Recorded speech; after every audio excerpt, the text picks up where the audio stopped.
అయితే సనాతన ధర్మం ఈరోజు మనం విజువల్ విపరీతం విలక్షణ సనాతనం అనేటటువంటి ఈ సెగ్మెంట్లో ఉన్నాము. ఎందుకంటే విజువల్ మీడియా ఇంపాక్ట్ అనేది చాలా పెద్ద స్థాయిలో ఉంటుంది, చాలా పెద్ద స్థితిలో ఉంటుంది, ఎవరినైనా కూడా మార్చగలిగే, ఇన్ఫ్లుయెన్స్ చేయగలిగే స్థితిలో ఉంటుంది.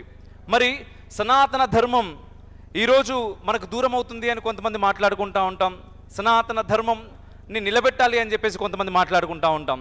అయితే దీంట్లో విజువల్ మీడియా యొక్క ప్రభావం ఎంత, దాని బాధ్యత ఏంటి అనే విషయంలో ఈరోజు మనం చర్చించుకుంటున్నాం. దీంట్లో భాగంగా మాట్లాడడానికి ముందుగా శ్రీ రాకా సుధాకర్ గారిని మాట్లాడవలసిందిగా కోరుతున్నాను. వేదిక మీద, వేదిక ముందు ఉన్న పెద్దలారా, మిత్రులారా, మాతలారా,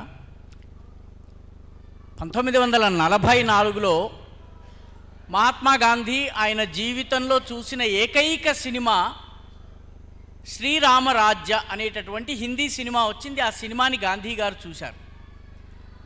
ఆయన జీవితంలో చూసిన ఏకైక సినిమా ఇది. సినిమా చూసిన తర్వాత సినిమా హాల్ నుంచి బయటకు వచ్చాక మహాత్మా గాంధీ ఒక మాట అన్నారు, ఇది చాలా శక్తివంతమైనటువంటి మీడియా, చాలా ప్రమాదకారి అయినటువంటి మీడియా. మహాత్మా గాంధీ 1944లో దేశ స్వాతంత్రానికి 3 సంవత్సరాల ముందు సినిమా గురించి మాట అన్నారు. It's a very powerful media, at the same time it is అంటే అది దుర్వినియోగం కావడానికి అన్నిటికన్నా ఎక్కువ అవకాశం ఉన్నటువంటి మీడియా. మనలో చాలామందికి తెలియని విషయం ఏంటంటే 2వ ప్రపంచ యుద్ధ సమయం నుంచి మొదలుపెట్టి 1990 వరకు వచ్చినటువంటి అమెరికాలో హాలీవుడ్లో తయారైనటువంటి సినిమాల్లో 2000 సినిమాలను CIA ప్రమోట్ చేసింది. స్క్రిప్ట్ రాయడం దగ్గర నుంచి, సెట్స్ వేయడం దగ్గర నుంచి, స్టార్ కాస్ట్ డిసైడ్ చేయడం దగ్గర నుంచి, స్టోరీ లైన్ని డిసైడ్ చేయడం దగ్గర నుంచి, ఆఫీస్ ఫర్ స్ట్రాటజిక్ స్టడీస్ అనేటటువంటి ఒక విభాగం ఉంది CIAలో. ఆ విభాగము సినిమా రంగాన్ని ఉపయోగించుకుంది. అమెరికా పట్ల ఒక సకారాత్మకమైనటువంటి పాజిటివ్ దృక్పథం రావడం కోసము CIA ప్రయత్నం చేసింది. అంత పవర్ఫుల్ మీడియా ఇది. అందుకనే మన దేశంలో కూడాను ఈ సినీ రంగానికి సంబంధించి చాలా ముందు నుంచే మన ప్రముఖులు దీని ప్రాధాన్యాన్ని గుర్తించారు. కాబట్టి మొదట అన్ని భాషల్లో వచ్చినటువంటి సినిమాలన్నీ కూడాను ధర్మం గురించి, దేశం గురించి. ఉదాహరణకి దాదాసాహెబ్ ఫాల్కే తీసినటువంటి మొట్టమొదటి సినిమా సత్య హరిశ్చంద్ర. అసమియా భాషలో వచ్చినటువంటి మొట్టమొదటి సినిమా ధర్మం కోసము, పాతివ్రత్యం కోసము మరణించినటువంటి సతీ జయమతి.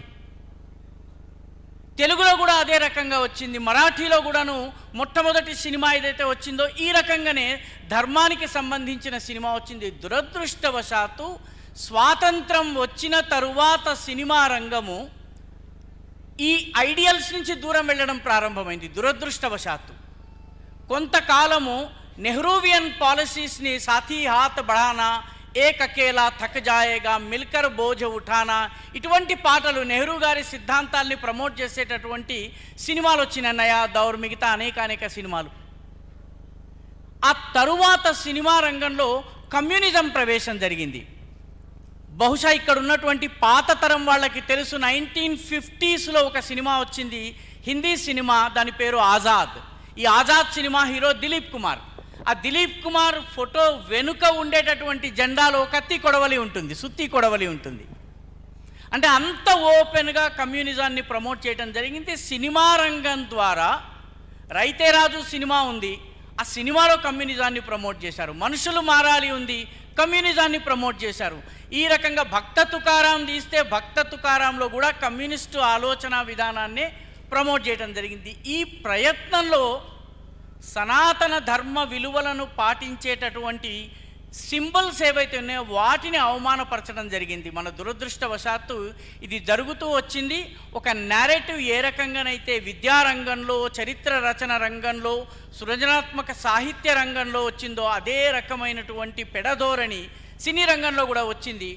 ముంబైలో అయితే మాఫియా కూడా సినీ రంగంలో ప్రవేశించిన తరువాత వాళ్ళు తమకు నచ్చిన దాన్నే కథాంశంగా చేశారు.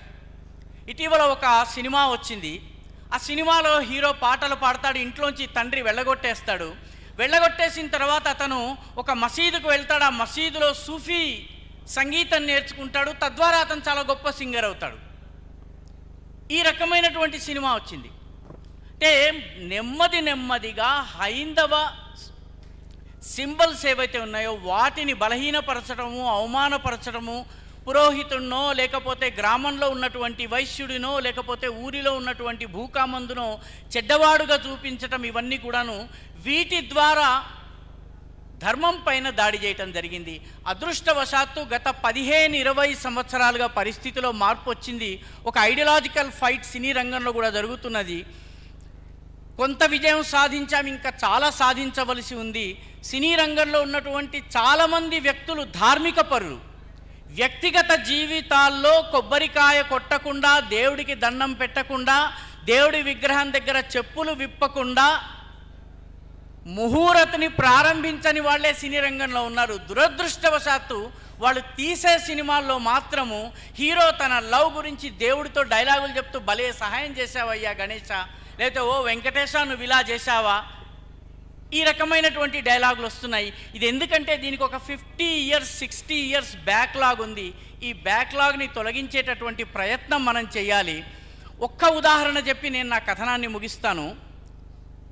పాశ్చాత్య దేశాల్లో హాలీవుడ్లో ఫెయిత్ బేస్డ్ మూవీస్, అంటే మతము లేదా ధర్మము వాళ్ళ జీవన విలువల్ని పెంపొందించే సినిమాలు, అమెరికన్ వే ఆఫ్ లైఫ్ని ప్రమోట్ చేసేటటువంటి సినిమాలు 1920, 1930, 1940, 1950 దశకంలో రాలేదు. 1970, 80, 90, 2000 ఈ దశకాల్లో వచ్చినాయి. అంత మటుకు faith based Samson and Delilah, Ben Hur వంటి సినిమాలు సంవత్సరానికి 7-8 వచ్చినాయి. మ్యాక్సిమం 70sలో 21 ఫిలిమ్స్, 80sలో 29 ఫిలిమ్స్ వచ్చినాయి. గత 2 దశాబ్దాలుగా ఫెయిత్ బేస్డ్ సినిమాలు, క్రిస్టియన్ ఫెయిత్ బేస్డ్ సినిమాలు 141 2000 సంవత్సరంలో వస్తే 2010 నుంచి 2020 మధ్యలో 221 సినిమాలు వచ్చినాయి. కాబట్టి అక్కడ రిలీజియస్ అండ్ కల్చరల్ రివైవల్ కోసం ప్రయత్నం జరుగుతోంది. ఇక్కడ కూడా మనము ఆ ప్రయత్నం చేయవలసినటువంటి అవసరం ఉంది. మన సనాతనాన్ని ప్రమోట్ చేయాలన్నట్టయితే ఆ రకమైనటువంటి సనాతన విలువల్ని ప్రోత్సహించే సినిమాల్ని మనము సృష్టించాల్సినటువంటి అవసరం ఉంది. గత 25 సంవత్సరాల్లో పౌరాణిక సినిమా రాలేదు. మనలో చాలా తక్కువ మందికి తెలిసిన విషయం ఏంటంటే 1975లో షోలే వచ్చింది, బ్లాక్ బస్టర్. ఈరోజు కూడాను బాలీవుడ్ సినిమా చరిత్ర గురించి రాసిన ప్రతివాడు షోలే గురించి మాట్లాడతాడు. It is a turning point in Hindi film industry, Indian film industry for that matter. దురదృష్టవశాత్తు అదే సంవత్సరంలో అంతలో ఆ ఖర్చులో 100వ వంతు ఖర్చు మాత్రమే చేసి మరొక సినిమా వచ్చింది. ఆ సినిమా షోలే కన్నా బ్లాక్ బస్టర్ అయింది. ఆ సినిమాలో పాటలని ఏళ్ల తరబడి ప్రజలు పాడుకున్నారు, ఈరోజు కూడా పాడుకుంటారు. ఆ సినిమా వచ్చిన తరువాత ఈ దేశంలో దాదాపు 5000 దేవాలయాలు ఆ దేవతకి నిర్మాణం చేశారు. ఆ సినిమా పేరు మన ఎవరికి తెలియదు. ఆ సినిమా పేరు జై సంతోషి మాత. షోలే వచ్చిన సమయంలోనే జై సంతోషి మాత కూడా వచ్చింది. But why Jai Santoshi Mata is not part of our filmy narrative, film history narrativeలో అది భాగం కాదు. Why only Sholay is the part of the film lore. మనం ఆలోచించవలసినటువంటి విషయం ఇది. మన దగ్గర కూడాను గత 20 సంవత్సరాలలో పౌరాణిక సినిమా కానీ చారిత్రక సినిమా కానీ రాలేదు. ఫిక్షనల్ హిస్టరీ లాంటి సినిమాలు 1-2 వచ్చి ఉండవచ్చును, కానీ ఎందుకు మన రిలీజియన్ బేస్డ్ సనాతన బేస్డ్ ఫిల్ములు రావడం లేదు? మనం ఆలోచించవలసినటువంటి అవసరం ఉంది. అదృష్టవశాత్తు ఈరోజు మనకి ఓటీటీ ప్లాట్ఫామ్స్ ఉన్నాయి, రకరకాల ఆన్లైన్ ప్లాట్ఫామ్స్ ఉన్నాయి. వాటిని ఉపయోగించుకుని మనము ఈ రకమైనటువంటి ఫిలిమ్స్ని ప్రమోట్ చేయాలి. ఇటువంటి ఫిలిమ్స్ వచ్చినప్పుడు చూసి మనం ప్రమోట్ చేయవలసినటువంటి అవసరం ఉంది.